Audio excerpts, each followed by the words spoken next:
दिल्ली शराब नीति घोटाले मामले में पूर्व डिप्टी सीएम मनीष सिसोदिया फिलहाल जेल में है। सुप्रीम कोर्ट ने पिछले दिनों उनको जमानत देने से इनकार कर दिया था। अब सुप्रीम कोर्ट के पूर्व न्यायाधीश जस्टिस लोकुर ने अदालत की जमानत न देने के फैसले पर कई सवाल खड़े किए हैं। दिल्ली के पूर्व उप मुख्यमंत्री मनीष सिसोदिया को बेल न दिए जाने के कारण जस्टिस लोकुर ने सवाल उठाए हैं। उन्होंने कहा कि ऐसा लगता है कि अदालत जमानत देने या इनकार करने के मूल सिद्धांतों को भूल गई है। इसके साथ ही उन्होंने अधूरी चार्जशीट दाखिल करने और सिर्फ आरोपियों को जेल में रखने के लिए दस्तावेज मुहैया नहीं कराने जैसी जांच एजेंसियों की मंशा पर गौर करने की न्यायपालिका की अनिच्छा को बेहद दुर्भाग्यपूर्ण करार दिया है। बता दें कि आप नेता मनीष सिसोदिया को जमानत देने से इनकार करने के बारे में एक सवाल के जवाब में न्यायमूर्ति लोकुर ने कहा, आमतौर पर ऐसा लगता है कि अदालत जमानत देने या इनकार करने के मूल सिद्धांतों को भूल गई है।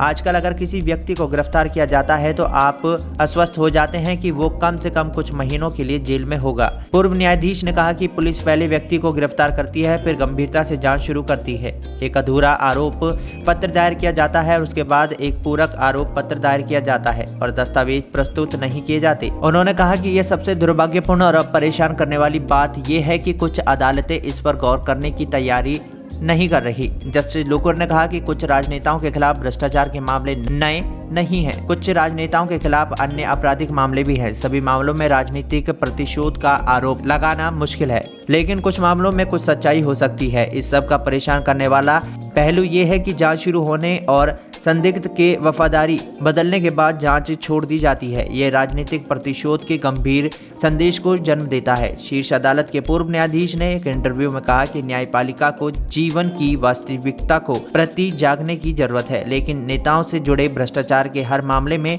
राजनीतिक प्रतिशोध का आरोप लगाना बहुत मुश्किल है। जस्टिस लोकुर से जब पूछा गया कि केंद्र और राज्य सरकार द्वारा जांच एजेंसियों के कथित दुरुपयोग के मुद्दे पर न्यायपालिका को कैसे रुख अपनाना चाहिए, तो उन्होंने कहा कि न्यायपालिका को जीवन की वास्तविकता के प्रति जागने की जरूरत है, क्योंकि कानून की किताबें पूरी कहानी नहीं बताती। पूर्व न्यायाधीश ने कहा कि शीर्ष अदालत ने जमानत के मामले में विवेकाधीन शक्ति के इस्तेमाल के लिए कई फैसलों में बुनियादी सिद्धांतों को अपनाया है।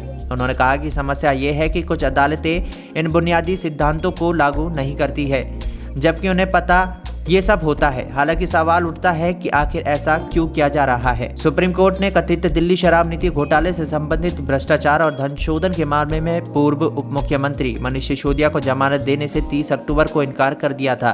सीबीआई ने उन्हें 26 फरवरी को गिरफ्तार किया था। हाल ही के सालों में राजनीतिक विरोधियों के खिलाफ सरकारी एजेंसियों द्वारा दर्ज कराए गए भ्रष्टाचार के मामले की बढ़ती संख्या के बारे में कोई शब्द नहीं बोलते हुए न्यायमूर्ति लोकुर ने कहा कि हालांकि इस तरह की चीजें नई नहीं है, लेकिन समस्या संदिग्धों के खिलाफ जांच की दिशा है, यदि वो राजनीतिक वफादारी बदलते हैं।